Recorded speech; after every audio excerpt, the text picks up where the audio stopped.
441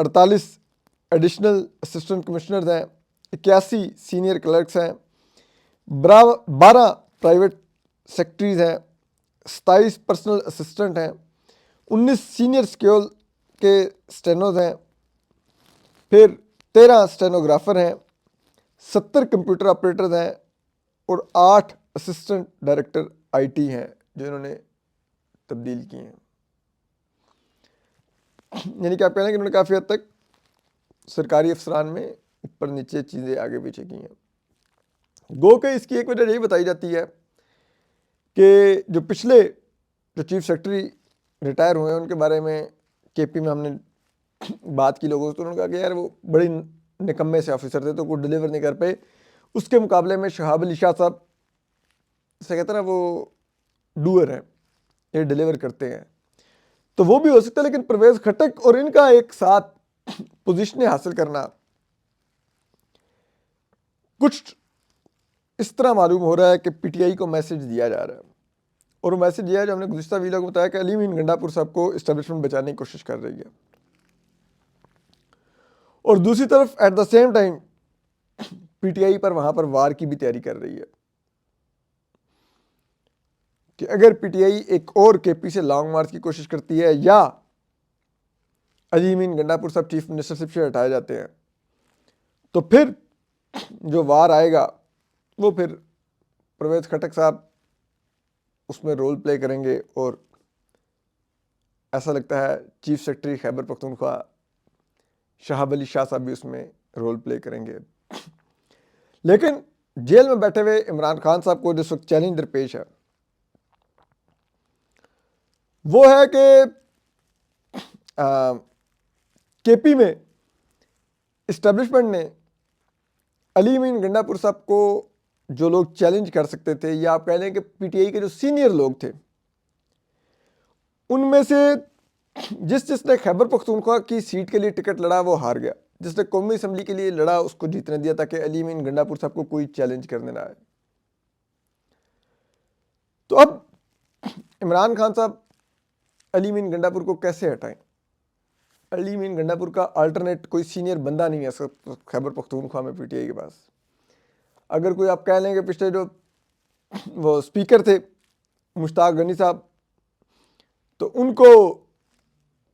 خود ہی پی ٹی آئی کے اندر سے ان کی کافی پرشر کاٹ دیے گئے ہیں. جو سابق گورنر کے پی ہیں شاہ فرمان صاحب, ان کا بہت نام لیا جاتا ہے کہ وہ اسٹیبلشمنٹ کے ساتھ بہت ویل لائنڈ رہے کہتے ہیں, اور انہوں نے ہی علی امین گنڈا پور کو ٹکٹ بھی دلوایا, جتوایا, چیف منسٹر بنوایا, اور یہ وہی ہیں کہ ذرائع کہتے ہیں انہوں نے سینیٹر فیصل سلیم صاحب کو بھی پی ٹی آئی کا ٹکٹ دلوا کے سینیٹر بنوایا تھا, اور بعد میں پھر انہوں نے جا کے 26ویں آئینی ترمیم کے حق میں ووٹ کر دیا اور اب پی ٹی آئی سے نکال دیے گئے ہیں. لیکن شاہ فرمان صاحب ابھی بھی پی ٹی آئی میں موجود ہیں, تو کیا عمران خان صاحب ان کو بھی ایک برج کے طور پہ یوز کر رہے ہیں اسٹیبلشمنٹ کے ساتھ, یہ تو اب معلوم نہیں. لیکن بہرحال اس ٹائم بڑی کیچ 22 سچویشن ہے کہ پی ٹی آئی میں عمران خان صاحب کو بھی اب سمجھ نہیں آ رہی, علی امین گنڈا پور کو اپنی طرف سے وہ کراس کر چکے ہیں. بشرا بی بی بھی علی امین گنڈا پور کے بہت خلاف ہیں, اور عمران خان صاحب تلے بیٹھے ہیں علی امین گنڈا پور کو ہٹانے کے لیے. اسی لیے علی امین گنڈا پور کو سروائیو کرنے کے لیے پی ٹی آئی کے لوگوں کی ملاقاتیں بھی نہیں کروائی جا رہی عمران خان صاحب سے. لیکن at the same time Imran Khan صاحب کو یہ بھی نظر نہیں آ رہا کہ اب علی امین گنڈا پور کا متبادل کس کو لانا ہے اگر ان کو نکالنا ہے تو. اور دوسری طرف اسٹیبلشمنٹ نے بھی اپنی پوزیشننگ کر لی ہے کہ اگر علی امین گنڈا پور پر وار ہوتا ہے تو کیا کرنا ہے, اور اگر علی امین گنڈا پور پر وار نہیں ہوتا لیکن علی امین گنڈا پور پر ایک اور لانگ مارچ کے لیے دباؤ ہوتا ہے تو بھی کیا کرنا ہے. اس کے لیے وفاق میں لا کے پرویز خٹک صاحب کو بٹھا دیا گیا. تو یہ ایک بڑی دلچسپ صورتحال ہے. اس کے علاوہ دوسری طرف اگر آپ آ رہی جو وفاقی کابینہ میں تعیناتیاں ہوئی ہیں, اس میں آپ کہتے ہیں کہ پہلے تو فیصل آباد میں عابد شیر علی صاحب کی جو اور رانا ثناء اللہ صاحب کی فیملی کی ٹسل تھی. عابد شیر علی صاحب کے جو والد ہیں چودھری شیر علی صاحب, وہ مخالف تھے رانا ثناء اللہ صاحب کے سخت, اور بڑی سخت تقاریر بھی کرتے تھے. اب یہ رائیولری فیصل آباد میں رانا ثناء اللہ صاحب اور طلال چودھری صاحب میں بدل چکی ہے, سینیٹر طلال چودھری. اور کہتے ہیں کہ اب کابینہ میں آنے کے بعد سینیٹر طلال چودھری اب پوری کوشش کریں گے کہ فیصل آباد میں جو رانا ثناء اللہ صاحب فیکشن کو جس حد تک وہ کمزور کر سکیں وہ کریں گے. تو یہ کہتے ہیں کہ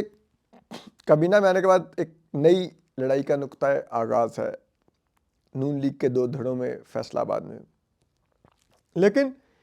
ایک اور جو بہت ہی دلچسپ صورتحال ہے وہ ہے کہ آپ کو معلوم ہے رانا ثناء اللہ صاحب بھی کہتے رہتے ہیں, انہوں نے اس نے ندیم ملک صاحب کو بھی کہا کہ وہ محسن نقوی صاحب کی بڑی اسٹرانگ پارٹی ہے اور آپ کو پتہ ہے ان کی کون پارٹی ہے اور کس نے کیا ہے. اور ایک دو رانا ثناء اللہ صاحب نے یہ بھی کہا تھا کہ شکر کریں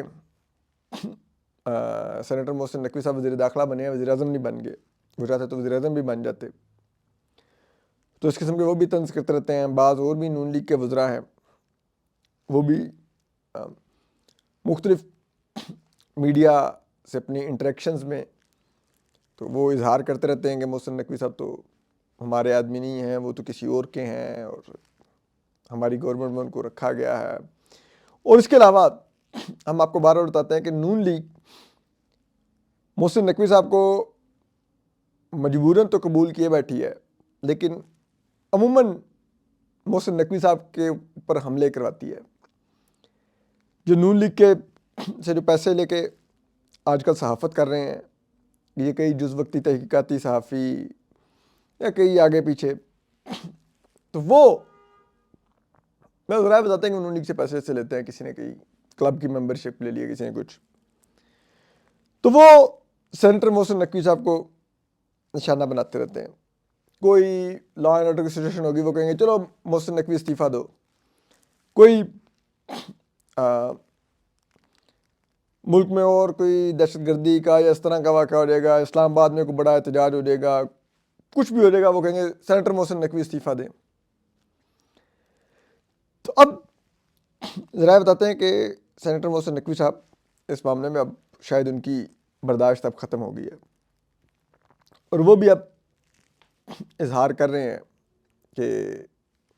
یہ مجھے ایک سوچی سمجھی اس کے تحت نشانہ بنایا جا رہا ہے. اور اگر یہ نون لیگ کی سوچی سمجھی پالیسی نہیں ہے تو شہباز شریف صاحب ان وزراء کو روکتے کیوں نہیں کہ یہ میرے خلاف بیانات نہ دیں, یا شہباز شریف صاحب ان کو ہٹاتے کیوں نہیں پھر عہدوں سے جو لوگ میرے خلاف یہ کیمپین کرتے ہیں. اور اس بات پر کہتے ہیں کہ اب وہ تھوڑے ذرا ناراض ہو کے پیچھے ہٹے ہوئے ہیں اور کہتے ہیں کہ اگر اس مسئلے کو حل نہ کیا گیا اور نون لیگ کے لوگوں نے سینیٹر محسن نقوی صاحب کے خلاف بیان بازی بند نہ کی تو پھر یہ ناراضگی صرف سینیٹر محسن نقوی صاحب جو وفاقی وزیر داخلہ ہیں پاکستان کے ان تک محدود نہیں رہے گی. پھر اور بھی طاقتور لوگ ناراض ہو جائیں گے, اور اگر اور لوگ بھی ناراض ہو گئے تو آپ کو معلوم ہے شہباز شریف صاحب تو بیچارے فارم 47 کی لاسٹک کی شلوار پہن کے بیٹھے ہوئے, ان کی کابینہ فارم 47 کی لاسٹک کی شلوار پہن کے بیٹھی ہوئی ہے, ان کی پارٹی فارم 47 کی لاسٹک کی شلوار پہن کے بیٹھی ہوئی ہے. ان کے سابق وزیر اعظم اور پارٹی کے موجودہ صدر اور تاحیات سپریم لیڈر میاں نواز شریف صاحب فارم 47 کی لاسٹک کی شلوار پہن کے بیٹھے ہوئے ہیں. تو کہتے ہیں دانت پیسنا اپنی جگہ, لیکن جب مینڈیٹ اپنا نہ ہو تو پھر جن کا مینڈیٹ ہو ان کے ساتھ آپ اس طرح سے نہیں ڈبل گیم کر سکتے. دیکھتے ہیں اس میں کیا آگے بات بڑھتی ہے. ہم آپ کو اپڈیٹ کرتے رہیں گے. اپنا خیال رکھیے. اللہ حافظ.